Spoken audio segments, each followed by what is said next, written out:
അസ്സലാമു അലൈക്കും വറഹ്മത്തുള്ളാഹി. ഇറാനി സിംഗർ ഹുസൈൻ സുതൂതയുടെ മനോഹരമായ ഒരു ഗാനം സോഷ്യൽ മീഡിയയിലൂടെ തരംഗമായിക്കൊണ്ടു. ചിലർ ചോദിച്ചതിന്റെ അടിസ്ഥാനത്തിൽ ആ ഗാനത്തിന്റെ ഒരു ചെറിയ ഉള്ളടക്കം 2025 പുറത്തിറങ്ങിയ ഗാനമാണ്.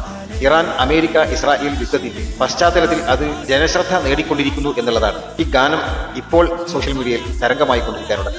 ദിക്ർ ജഹാനെ എന്ന വീഡിയോയിലൂടെ ഹുസൈൻ സുതൂദെ ആലപിച്ച മനോഹരമായ സംഗീത പശ്ചാത്തലമുള്ള ഒരു ഗാനമാണ്. ഈ ഗാനം ഷിയ നോഹ എന്ന വിഭാഗത്തിൽപ്പെടുന്ന ഒരു ഗാനം. പേർഷ്യൻ ഭാഷയിലാണ് ഇത് രചിക്കപ്പെട്ടിട്ടുള്ളത്. അലി റളിയല്ലാഹു അൻഹുവിന്റെ മകനായ ഹുസൈൻ റളിയല്ലാഹു അൻഹുവിന്റെ മകനായ അലി എന്നിവരെ കുറിച്ചുമുള്ള പ്രകീർത്തനങ്ങളാണ് ഈ ഗാനത്തിൽ പ്രധാനമായും ഉൾപ്പെട്ടിട്ടുള്ളത്. അലിയുൽ അക്ബറിനെ ബാബയുടെ ആത്മാവ് എന്നും ഹൃദയങ്ങൾ കീഴടക്കുന്നവനെന്നും ഹൈദറിന്റെ കൊച്ചുമകനെന്നും വിശേഷിപ്പിക്കുന്ന വരികൾ ഇതിൽ ഉൾപ്പെട്ടിട്ടുണ്ട്. നബി സല്ലല്ലാഹു അലൈഹി വസല്ലമ തങ്ങളുടെ സൗന്ദര്യത്തോട് ഉപമിച്ചുകൊണ്ട് ഈ അലിയുൽ അക്ബറിന്റെ സൗന്ദര്യത്തെ പ്രകീർത്തിക്കുന്ന വരികളും നമുക്ക് നിൽക്കാം. പേർഷ്യൻ ഭാഷയിലാണ് പൊതുവിൽ ഗാനം രചിക്കപ്പെട്ടിട്ടുള്ളതെങ്കിലും അറബി ഭാഷയുടെ പദങ്ങൾ ധാരാളം കാണപ്പെടുന്നു.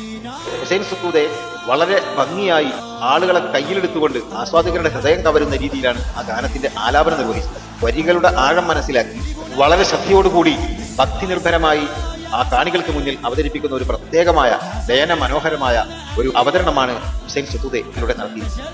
ദിക്ർ ജഹാന എന്ന വീഡിയോയിലൂടെ പ്രസിദ്ധമായ ഹുസൈൻ സുതൂദയുടെ ഈ ഗാനത്തിന്റെ കലാപരമായിട്ടുള്ള ഒരു ആവിഷ്കാരത്തിന്റെ വിലയിരുത്തലാണ് നാം ഇവിടെ നടത്തിയത്. ഈ വിഭാഗം എന്ന് പറയുന്നത് അഹ്ലുസുന്നത്ത് വൽ ജമാഅത്തിന് വിരുദ്ധമായ രീതിയിൽ പല ആശയങ്ങളും അനുഷ്ഠാനങ്ങളും വെച്ചു പുലർത്തുന്നവരാണ്.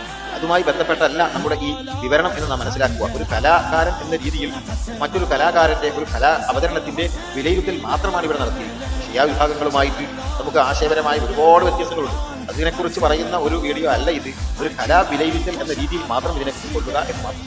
അതിരുകൾ ഭേദിച്ചുകൊണ്ട് ഹൃദയങ്ങളെ കീഴടക്കാൻ കഴിയുന്ന കഴിവ് കലാരൂപങ്ങൾക്കും കലാ അവതരണങ്ങൾക്കും ഉണ്ട് എന്ന് നാം മനസ്സിലാക്കുക. ആദർശങ്ങൾ കാത്തുസൂക്ഷിച്ചുകൊണ്ട് വിശാലമായ കലയുടെ ആസ്വാദനം എന്ന രീതിയിലുള്ള ഒരു വിലയിരുത്തൽ മാത്രമായിരിക്കും നമുക്കിതിനെ.